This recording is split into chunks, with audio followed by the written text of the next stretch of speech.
دنیا جب جدید دور میں داخل ہوتی ہے تو وہ اپنے ماضی کو بھولنے لگتی ہے۔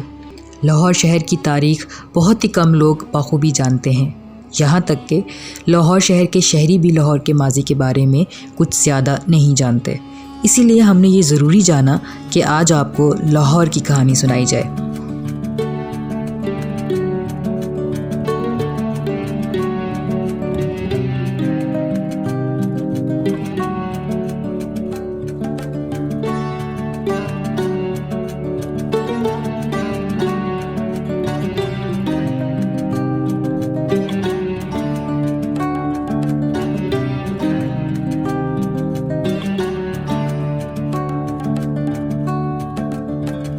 لاہور صوبہ پنجاب کا ایک تاریخی شہر ہے جسے والڈ سٹی آف لاہور بھی کہا جاتا ہے، اور اس کی وجہ یہ ہے کہ ماضی میں لاہور پر بہت حملے ہوئے جن میں منگول، سکھ، مغل اور گورے حکمران شامل ہیں۔ لاہور کو پروٹیکٹ کرنے کے لیے اس کے گرد 12 دروازے تعمیر کیے گئے، مگر ان میں سے کچھ ہی دروازے اب تک موجود ہیں جو اندرون لاہور میں واقع ہیں۔ لاہور کو نہ صرف والڈ سٹی آف لاہور کہا جاتا ہے بلکہ اسے باغوں کا شہر یعنی سٹی آف گارڈنز بھی کہا جاتا ہے۔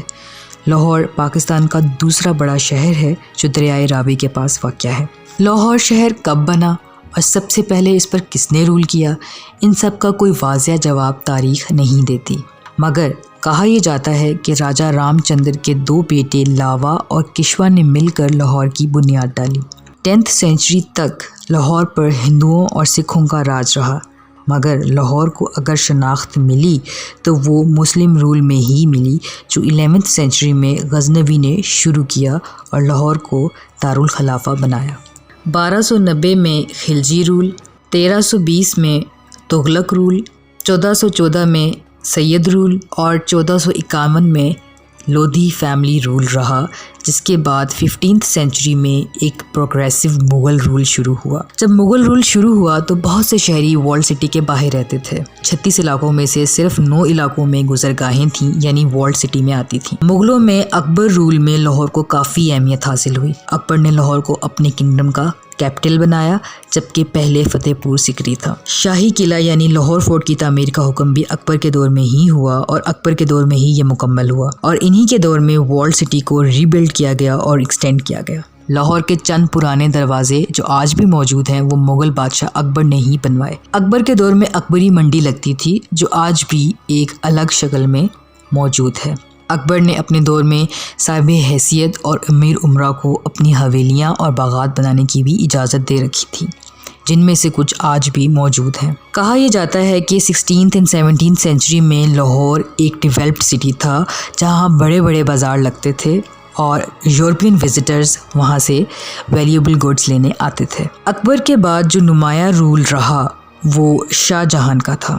شاہ جہاں کے دور میں شالیمار گارڈنز، شاہی حمام اور وزیر خان ماسک تعمیر ہوئے۔ شاہ جہان کے بعد اورنگزیب نے دور حکومت سنبھالا۔ اورنگزیب نے سب سے بڑا مغل مونومنٹ بنوایا ان دی فارم آف بادشاہی ماسک۔ اورنگزیب کے بعد مغل دور انتشار کا شکار رہا اور لاہور سکھوں کے رول میں چلا گیا۔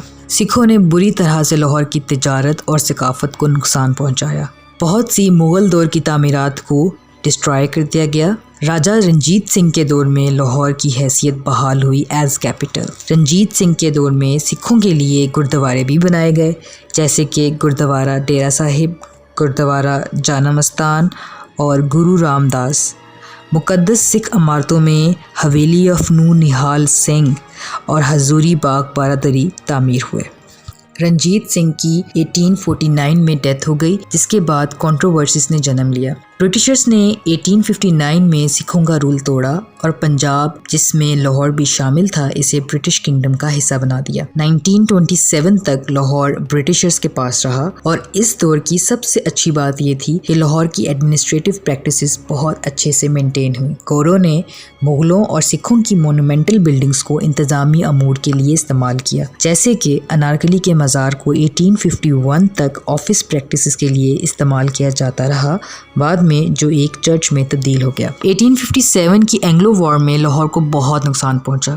اس کی سٹی والز، گیٹس اور مغل بلڈنگز کو بہت نقصان پہنچا. ہاؤ ایور گوروں نے کچھ اچھے کام بھی کیے. لاہور جنکشن ریلوے اسٹیشن بھی گورے ہی بنا کر چھوڑ گئے ہیں. لاہور کے رنگ محل کو امریکن پریسبیٹیرین مشن اسکول کے طور پر استعمال کیا گیا، جو کہ 1896 میں فورمن کرسچن کالج بنا دیا گیا. 1927 میں لاہور آثار قدیمہ کے حوالے کر دیا گیا، اور لاہور کی اہمیت کا اندازہ ہم اس بات سے بھی لگا سکتے ہیں کہ 23 مارچ 1940 کو لاہور میں قرارداد پاکستان یعنی پاکستان ریزولوشن پاس ہوئی، جس کے نتیجے میں 1947 کو پاکستان کو آزادی حاصل ہوئی.